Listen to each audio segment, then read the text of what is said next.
Good evening. My name is Akshay Mohan Jha, and today we are going to study grammar chapter number 4 pronoun.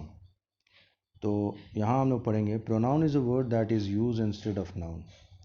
pronoun जो है एक ऐसा word है जो noun के जगह पे यूज़ होता है, तो इसको हम pronoun कहते हैं. जैसे पहला एग्जाम्पल है that is Ali, he is a wrestler. वो अली है, he is a wrestler. यहाँ हम लोग देख रहे हैं यहाँ दो pronoun हैं. सबसे पहले वाले सेंटेंस में दैट भी प्रोनाउन है, वो अली है, यहाँ पे ये हाईलाइट नहीं किया हुआ है, बल्कि दूसरे में क्या है, अली की जगह पे ही का यूज़ हाईलाइट किया हुआ है, उसको मतलब मोटे अक्षर में लिखा हुआ है. तो he is a wrestler.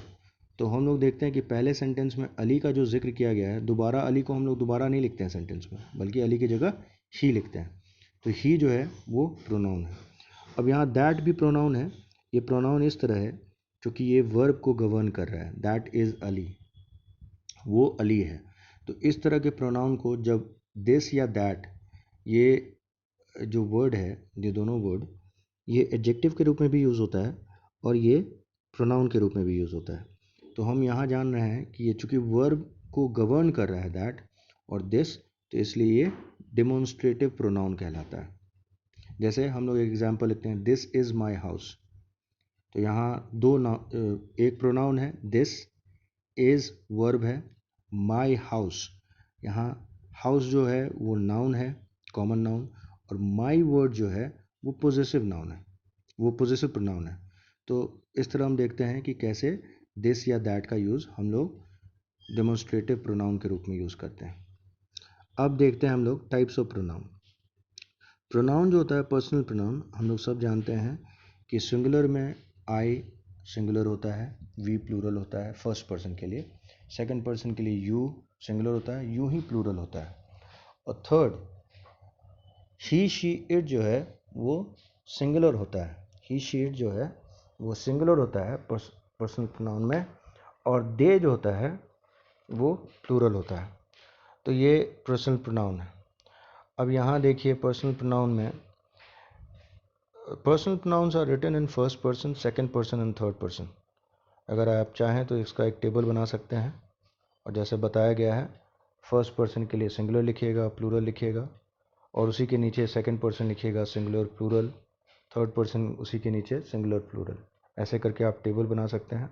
First person में सिंगुलर में आई, प्लूरल में वी, सेकंड पर्सन में यू, और फिर प्लूरल में भी यू, और थर्ड पर्सन में ही शी इट, और प्लूरल में दे. अब इनके बाद कह रहा है you, he, she, they, it, me in the subject form, and me, us, you, him, her, them, it is in the object form. अब देखिए होता क्या है कि सेंटेंस में दो पार्ट में होता है. वर्ब के पहले अगर कोई सेंटेंस आता है, वर्ब के पहले जब नाउन या प्रोनाउन आता है, तो उसको हम बोलते हैं सब्जेक्टिव केस. तो जैसे एग्जाम्पल पढ़ते हैं.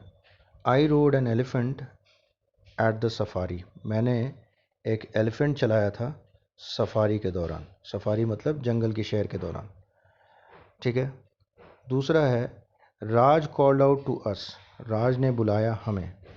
तो देखिए जब हम सब्जेक्ट के रूप में जब पर्सनल प्रोनाउन को यूज़ करते हैं, तो हम आई, वी, ही, शी, इट, दे या यू का यूज़ करते हैं.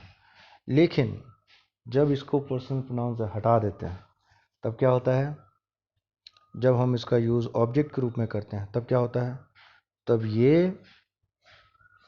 जब ये हम ऑब्जेक्ट के रूप में यूज़ करते हैं तो ये वर्ब के बाद आता है. ठीक है. तो ये एक चीज़ आपको ध्यान देना है और इसको समझना है.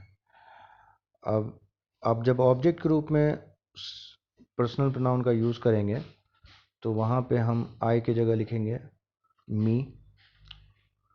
इसको लिख लीजिए, ज़्यादा अच्छा रहेगा. आई की जगह मी लिखेंगे, वी के जगह अस लिखेंगे यू एस, यू के जगह यू ही लिखेंगे, और योर लिखेंगे वाई ओ यू आर.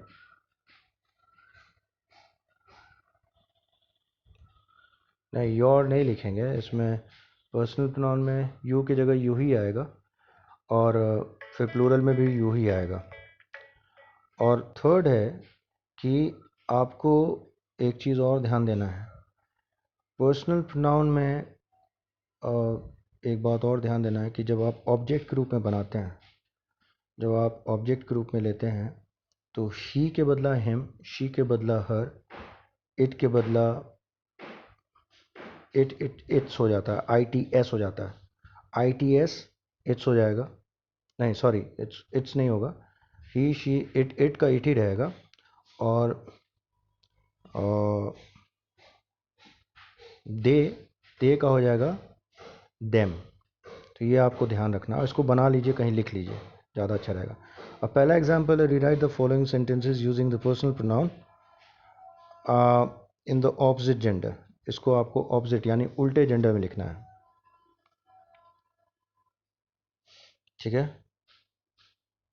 अब यहाँ पे देखिए, he has to prepare his speech himself, तो यहाँ इसको जेंडर ही चेंज कर देना है, तो ही की जगह शी हो जाएगा। She has to prepare her speech herself, ऐसे बनेगा, ये पूरा सेंटेंस ऐसे बनेगा। दूसरा एग्जाम्पल है, she bought a spinning top for him, तो ये बनेगा he bought a spinning top for her, gender change करना है, तो हिम के बदला हर हो जाएगा, शी के बदला ही हो जाएगा, ऐसे करके आपको बनाना है। अब ये एक दूसरा चीज़ ध्यान दीजिए, words like mine, ours, yours, his, hers, theirs, its are possessive pronoun, do not confuse them with possessive adjectives. तो इनका यूज़ आप हमेशा ध्यान में रखिएगा कि ये पोजेसिव प्रोनाउन है, ये पोजेसिव एडजेक्टिव नहीं है, इस चीज़ को हमेशा ध्यान में रखिएगा। What is a possessive pronoun? अब पोजेसिव प्रोनाउन होता क्या है, तो हम लोग को ये ध्यान देना है कि पोजेसिव प्रोनाउन वो प्रोनाउन होता है जिसका हम यूज़ करते हैं किसी चीज़ पे किसी का हक बताने के लिए। जैसे ये मेरा है, दिस इज़ माइन, ठीक है। दे इंडिकेट पोजेशन, ये किसी के ऊपर स्वामित्व बताता है, स्वामित्व। जैसे दिस बैग इज़ माइन, ये बैग मेरा है, तो जो वर्ड माइन है वो पोजेसिव प्रोनाउन है। और याद रखिएगा, इसमें एपोस्ट्रोफी का यूज़ नहीं होता है, ये हमेशा याद रखिएगा। I think that coat is yours, और वो जो कोट है वो आपका है। अब replace the personal pronoun by possessive pronoun. अब यहाँ पे देखिए, personal pronoun this bag is you, yours, तो इसका एग्जाम्पल वो बना है योर्स, तो आप जान ही रहे हैं। अब इसको पोजेसिव प्रोनाउन में किस में कैसे कैसे कन्वर्ट करेंगे वो देखिए। The bat is I, the bat is mine. दूसरा है the car is we, the car is ours. The frock is she, the frock is hers. This house is their, the house is their. ये दोनों हो सकता है, theirs भी हो सकता है और देयर भी हो सकता है, दोनों ही होता है पोजेसिव प्रोनाउन। अब आप ये दो एक्सरसाइज है, ये रेस्ट एक्सरसाइज हम छोड़ दे रहे हैं ताकि आप लोग खुद इसको बनाइए, और उसके बाद हम लोग चलते हैं एक नए एक्सरसाइज की तरफ। वो है एक्सरसाइज नंबर, वो हम चलेंगे एक्सरसाइज नंबर सी और डी पे। अब यहाँ देखिए, एक्सरसाइज सी और डी में एक्सरसाइज सी कहता है, थोड़ा उससे पहले पढ़ लेते हैं, डेमोन्स्ट्रेटिव प्रोनाउन। अब देखिए यहाँ पे डेमोन्स्ट्रेटिव प्रोनाउन में सिर्फ 4 वर्ड का यूज़ होता है, दिस, दैट, दीज, दोज। अब जब ये वर्ड का यूज़ डेमोन्स्ट्रेटिव के रूप में होता है, ये तब होता है जब इसके ठीक बाद हेल्पिंग वर्ब आए या वर्ब आए, ठीक है। For example, that is an ostrich, वो एक ऑस्ट्रिच है, वो एक ऑस्ट्रिच है। तो उसमें आप क्या कीजिएगा, दैट देखिए, दैट बताता है कि वो एक ऑस्ट्रिच है। These are the books you wanted, ये बुक्स है जो तुम्हें चाहिए था। तो ये वर्ब के पहले दीज और ये आया है, ये ध्यान रखिएगा। अब fill in the blanks with this, that, these, those. Have you seen that, इसमें पहला देखिए, फिल इन द ब्लैंक में क्या लिखिएगा, हैव यू सीन दिस, ये भी लिख सकते हैं, have you seen that, have you seen these, have you seen those, ऐसे आप चारों यूज़ कर सकते हैं। दीज आर बैड टाइम्स, ये बुरा वक्त है, ये भी आप लिख सकते हैं। और डू यू लाइक दिस, ये भी सही है। See there, that is a beautiful tree. अब याद देखिए, सी देयर, वहाँ देखिए, तो वहाँ जब देखने के लिए कह रहा है तो यहाँ दिस का यूज़ नहीं हो सकता है, this is a beautiful tree नहीं लिख सकते हैं आप, इसको हमेशा याद रखिएगा।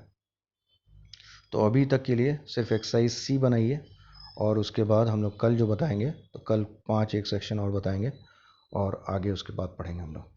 सो study this so far. Thank you, have a wonderful evening, bye.